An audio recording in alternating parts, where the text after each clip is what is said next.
안녕하세요. 양신TV 거대고양이 양신 나흥식 수의사입니다. 오늘 저희가 양신의 묘의 보관 코너를 안 한 지가 오래돼서 오늘 주제를 준비해 봤어요. 바로 어떻게 하면은 고양이를 장수하게 할 수 있을까입니다. 보통 평균적으로 고양이의 수명 한 10살까지 사는 것 같다 라는 게 평균 수명이었습니다. 근데 이제 의학이 발달되고 여러 가지 인프라, 고양이의 뭐 먹는 것부터 해가지고 환경들이 좋아지면서 고양이의 평균 수명 월등히 높아졌어요. 이제 평균 수명이 현재는 15살. 보통 몇십 년 만에 되게 많이 늘었죠. 그런데 제가 오늘 드릴 팁은 어떻게 하면 고양이가 장수하게 할 수 있을까에 대한 것이기 때문에 오늘 그것과 관련된 이야기를 조금 해볼까 해요.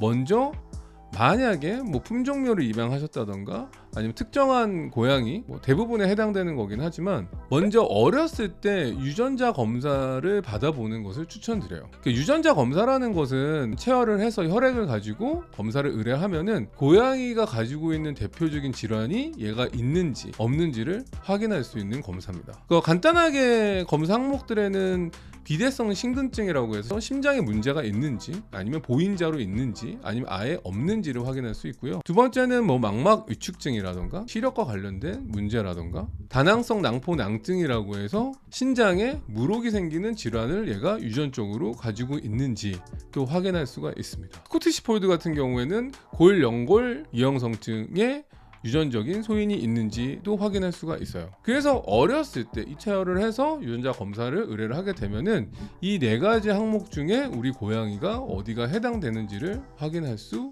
있게 되는 거죠. 질병의 검사라는 거는 문제가 없다라는 것을 확인하기 위한 검사이기 때문에 저는 꼭 이 검사를 한 번 정도는 받아보실 필요가 있다고 생각해요. 이제 건강과 관련된 문제다 보니까 조기 진단을 받아서 건강한 상태를 매번 정기적으로 체크하는 것 또한 오래 살 수 있는 지름길이기도 합니다. 저희가 건강검진 이야기를 많이 하는데 건강검진을 하는 거는 일반적으로 병원마다 다르긴 하지만 6살 이하, 그 다음에 7살 이상 이렇게 두 부류로 나누기도 하고 좀 더 세밀하게 나누는 경우에는 나이대를 6살 이하, 7살 이상, 그 다음에 10살 이상 이렇게 나누기도 해요. 6살 이하까지 이제 성묘라고 하고 7살 이상 10살 이하까지는 중년묘라고 하고 10살 이상부터는 노령묘라고 하는데 저희가 가장 적극적으로 추천하는 검사의 횟수는 6살 이하 때는 1년에 한 번 정도, 그 다음에 7살부터 10살까지는 1년에 한 번 또는 반년에 한 번, 그다음에 10살 이상 노령묘가 됐을 때는 6개월에 한 번 정도 검사 받는 것을 추천드려요. 검사라고 하는 거는 이제 종합검진이기 때문에 혈액학적 검사 아니면 영상진단적인 검사가 가장 기본적인 검사고요. 그 다음에 추가로 뭐가 필요하다라고 하면 내시경 검사를 받는다던가 비강경 받는다던가 소변 검사 더 추가로 한다던가 CT, MRI까지 찍는 경우도 있죠. 많이들 물어보세요. 왜 1년에 한 번이고 왜 이렇게 차이가 있느냐라고 물어보시는데 고양이의 신체의 노화 속도가 사람보다 4배 빠르기 때문이에요. 그러니까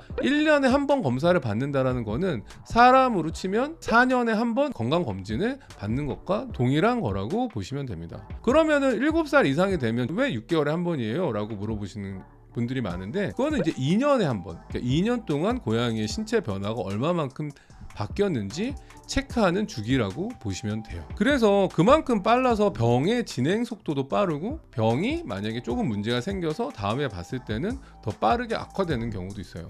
건강검진을 할 때 6살 이하 때는 약간 예방적인 것들을 많이 보게 되고요. 대신에 이제 나이가 들면은 순환기 문제를 더 집중적으로 봐요. 그러니까 심장에 손상이 더 크게 있지는 않은지 심장 초음파를 본다던가 콩팥의 기능이 떨어지지는 않았는지, 그 다음에 제가 항상 강조하는 갑상선 기능 항진증과 관련돼서도 꼭 검사를 하기도 해요.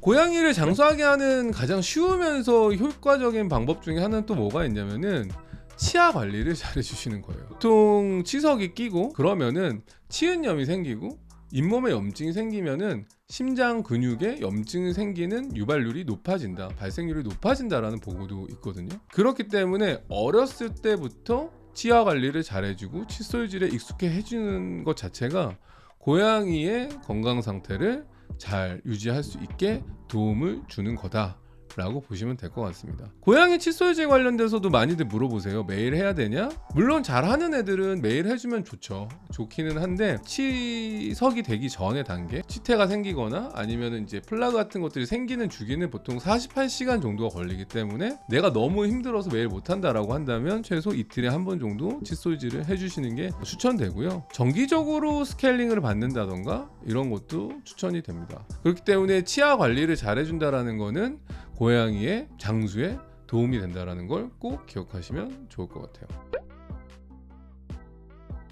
마지막으로 드릴 말은 고양이의 적정 체중을 유지를 해준다입니다. 뚱뚱해서 귀여운 건 고양이밖에 없다라는 얘기가 있죠. 그만큼 고양이는 뚱뚱해져도 몸만 뚱뚱해지고 팔 다리는 가늘어지고 얼굴은 조그맣기 때문에 너무 귀여워요. 그런데 고양이의 비만도가 높아지면 전신적인 호르몬 문제, 당뇨라든가 심근 질환이라든가 사람과 똑같이 문제가 될 가능성이 높기 때문에 고양이의 적정 체중, 평균 체중이 4kg에서 6kg 사이에 있고 대형묘 같은 애들이 이제 뭐 8kg, 뭐 10kg 사이가 왔다 갔다 하는 경우도 있죠. 우리 아이가 뚱뚱한 것 같아요 라고 했을 때 항상 체중에만 너무 신경 쓸 필요는 없고 고양이의 체지방을 측정하는 방법이 있거든요. 예전에 제가 한번 고양이 체지방 측정법을 한번 찍은 적이 있는데 그거 참고해서 집에서 간단히 우리 고양이 체지방이 어떤지, 고양이의 일반적인 평균 체지방은 16에서 25%거든요. 그래서 만약에 이게 넘었다, 뭐 30%가 넘었다, 그럼 좀 체중을 좀 감량해야겠구나. 40%다, 50%다 이러면은 좀 심각하다라고 보시면 좋을 것 같아요.